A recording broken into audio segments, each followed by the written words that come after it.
And we're back. Thank you so much for staying with us. And as promised, our guest is here, Mr. Paul Mbugua, who is the Group CEO, Eclectics International. And we do want to dive into the conversation on digital transformation in agriculture and also where the youth can find their opportunities therein. Yeah. Thank you so much for making time to be with us today. Karibu sana, Kenya's Gold. Yes, thank you very much. All right. And before we get into the meat of the conversation, we always do something here which we call the farm joke of the day. Okay. And you'll have to give me an answer at the end of the show. It's very simple. It's a joke. Okay. And the question that we are asking today is, what looks like a half tomato?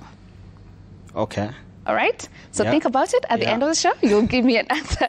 Sure. All right, now just diving straight into the conversation, one of the missions that you carry so deeply as Eclectics International is providing affordable, state-of-the-art innovation to address unique challenges in Africa. Please talk to us about what are some of the challenges you've mapped out when it comes to agriculture in Africa and the solutions you're providing for the same. Perfect. And thank you again for inviting me in this session. As we said, agriculture has many challenges. In this case, farmers face a lot of challenges.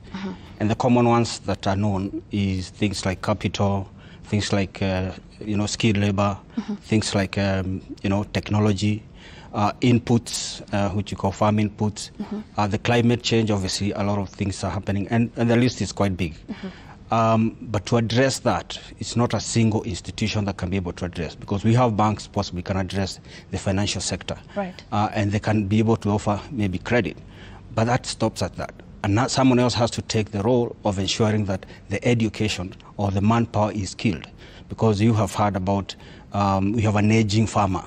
In this case, somebody beyond 50 or 55, and who, by the way, statistically, they're only about 5 to 8% of Kenyans are beyond 55. So the majority of the youth, if you call about productive age, which is about 20 to 22, all the way to 35, it's about 40%. So you're having a 50% age between 1 and 22, and then you have another 30% between 25 to 35, and obviously now you have another 10% between 45 and 55. That productive age is the one we desire, or are the ones who are looking for jobs and they need to get into agriculture. And that's where the gap of skilled labor falls. The other, obviously, the ones who are already in agriculture are using old technologies, so therefore means that we need to bring the youth to agriculture. Then there is the issue of market. I mean, that's a subject by its own. And obviously, what it talks about is if there's no infrastructure, if there's poor infrastructure, a farmer is producing whose production cost is about 100, possibly they are selling that item at 150. But the actual last mile consumer is buying at 200, 300. There is an unfairness in there, and I think some of the things that we're offering can be able to address. Lastly is technology, and that's the whole point of today's discussion. How can now technology come in and sit in between all these cracks and be able to simplify farming or in agriculture in this case. But yeah, the list is big for what farmers' challenges the challenges therein. All right, and you're here because you're keen on making sure you simplify our lives through digital innovation. Now, when we are talking about these solutions that you are providing, given that this week we marked World Soil Day, I believe that this technology needs to start by protecting the soil, which is very, very important when it comes to agriculture. Please talk to us about what you're doing and what our farmers need to do through this digital transformation to protect the soil fast, even before we think of the end product. I think the first thing is that there are certain technologies now that are available, and possibly started about 10, 15 years ago, that assist farmers or assist, now could be assisting the youth to understand how the richness of the soil, what is the, water moisture, what is the climate, or weather within the environment that you're planting. And the most important is to make sure that the soil that you're having is kept rich enough. And I think we have just seen on the television somebody who is doing a lot of mulching. So soil is critical, but I would say that we are now having technologies like hydroponics, aeroponics that do not require soil. And farming, those two actually can be used in urban areas where you don't necessarily need tracts of land to be able to achieve. But yes, in most of the areas, places where precision farming is not a key mandatory, which are now the rural areas and so on, you'll find that they have to use irrigation. They have to use different methods, of protecting the soil that is already existing. Right. So maybe break down to us some more. We want to understand what is there in the space of digital transformation in agriculture. Yes. So besides the hydroponics, the soilless agriculture, and now we are seeing use of drones as well. Please break down for us some more. What else is there in that space? Yeah, I will actually give my own case study, or our own case study. It started by ideation thinking. Remember, Eclectis has been providing solutions across 30 countries now. Over 290 banks, microfinance are using our solutions. But we went into agriculture trying to address a need that banks were failing because they were all in urban and peri-urban. And yet majority of the unbanked population were down there in farmers and so on. So for us to be able to help the banks achieve financial inclusion, we then realized that a farmer is one isolated person. No one seems to understand a farmer, in the sense that you only know a farmer because they're selling you eggs. And your data about that person is just that. Then you have another one that is selling. So we realized that the first thing that we needed to do is have a centralized database that recognizes a farmer and gives credit to the farmer, and therefore enabling data savings so that they can get credit and more things. And I'm sure we possibly are going to be discussing financial inclusion later. So by that understanding that now we have a centralized system, then you realize that there are now all those value chains that are needed to be addressed. Dairy is a complete different system from poultry, it's a complete different from, and so on. So we started building those value chain automations. But all this started with ideation thinking. Who is this farmer? What technology do they require? Where are they? Because if they're in very remote places, it is connectivity. If they are not very literate, again, what technologies and communication do you need to use to be able to achieve? So there was quite a number, as I say, user experiences, connectivity, which again is an infrastructure that the government should be rolling out and so on. So we needed to partner with those that can be able to, various value chain to come up with solutions of that nature. But critically, I can confirm to you that value chains like farm management system, AI, obviously, which is now part of the soil sensors, drones, again, which again will cover again if we get more time on how those can be shared, mechanization, and quite a number of those. But critical is using data. Because everything is data in this case. And you need to collect a lot of that data. You need to collect, and you cannot do it as a farmer alone. Somebody has to put a shared platform, which again I'll cover, on how this data now can be taken advantage of. So transforming from the traditional way of doing agriculture, and now we are incorporating digital transformation, it comes with the need to be digital literate. And we have a lot of our farmers in the rural areas where I believe that could be a bit of a hindrance or a gap, like you said. So how are we dealing with that so that at the end of the day, we include even that farmer ule akoko mwezi uko ndani anakuambia hata juu kutuma pin codes, and then now you're bringing this digital conversation. How are we handling the digital literacy? I think you may not be able to address the 100% of the entire population plus age groups and regions and so on. But regionally I've said that, age-wise I've said from 22 to about 55, you have actually covered 45% of the population, living again age 1 to 20 who are 50%. So you are left with those 60 or 55 who are 5% and so on.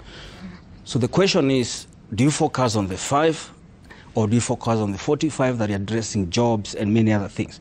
So I would say that the last group, we have many things. First is physical training, farm extension training, because technology by itself will not be able to address them. And they're also difficult to adopt to new technologies.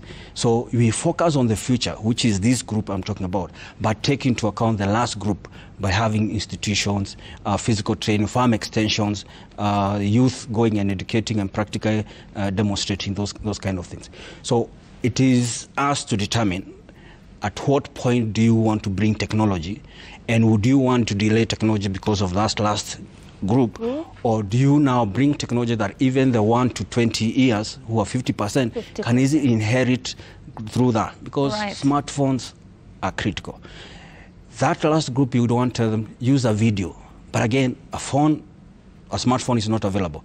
Data is very expensive down there, in the rural areas. And lastly is the fact that they don't even have a smartphone and how to use it. Right. So there are quite a number of, again, balls you have to jiggle to say, what is this that you create that has greatest impact?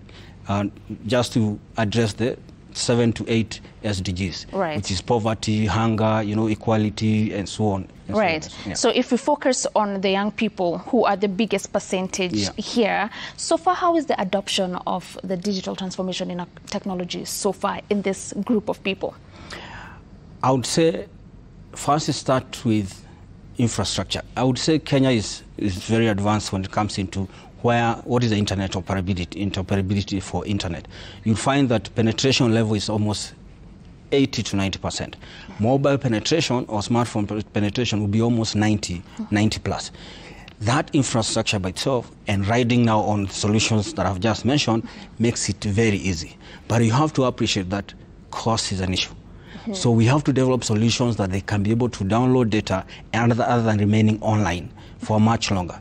We have to be able to introduce SMS and USSD kind of messaging to be able to pass or receive certain data information. So I would say the adoption is peaking because one of the investment I think we'll be possibly covering is what have we done as Eclectics to play a much bigger role. And I've said labor is one issue. So we invested in one of the biggest NITA or TVET in Isinya. And I've heard you talking about is one of the arid areas. But when you come to the farm, you'll be shocked. Right. Yeah, how much productive the place can be done if you use precision and smart farming as now. So what is needed is those that skill that needs to be trained, then you have to have that kind of training physically. Those that needs to be supported once they have left the training institute, then they are able to be supported digitally, farm extension. And we also have online help, whereby you can be able to be using an app, you capture your image of your illness or an animal, and there is a team of experts that are able to respond to those kind of questions real time. Right. Yep. Now, we have touched on digital literacy being one of the hurdles that you face somewhere in there, but we'd also like to know what else comes in the way of fully adoption of these digital transformation ideas besides the digital literacy. I think technology is expensive. Right. Technology is expensive. And we appreciate that every farmer cannot have their own servers, cannot have their own solutions, or even regions, or even sector, or even if each value chain cannot have their own. So one of the things that we did as Eclectic is come up again with a shared platform. Even that farmer's registration is one platform on one server. And therefore you give it almost literally for free for registration, and because there's going to be monetized. You're going to monetize the data. So I would say that technology is expensive, but there is a way around it. Yeah. Other challenges become things like regulation, and I believe there are many institutions that are working to ensure that those regulations have already been streamlined. Other challenges, well, not necessarily tied to digital, but it is the inputs that have to be reaching the farmer. So yes, the farmer has tried to use your best practice, because within our platform, if you want to grow spinach, select the product, and you're told what to do every single day. And you can even say what is the profitability of this, what is the P&L of this product I'm going to pick at this season, because again, prices vary between one time and another. So some of the instantaneous feedback that we have seen is youth wanting to know, is this product productive? Is this crop productive? Is it profitable? How long effort? How long does it take?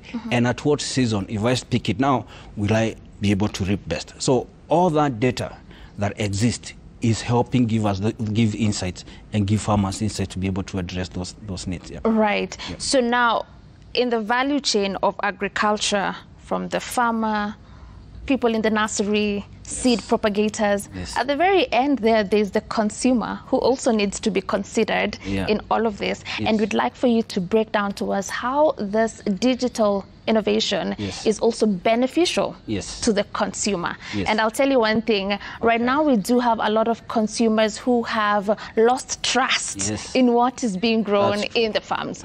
We don't trust the pesticides being used, we don't trust the chemicals being used. So we want to know how this digital digital transformation is making the life of the consumer more bearable in this time and age. But she'll give us the answer to that when we come back from this short commercial break that we are taking right now. See you shortly.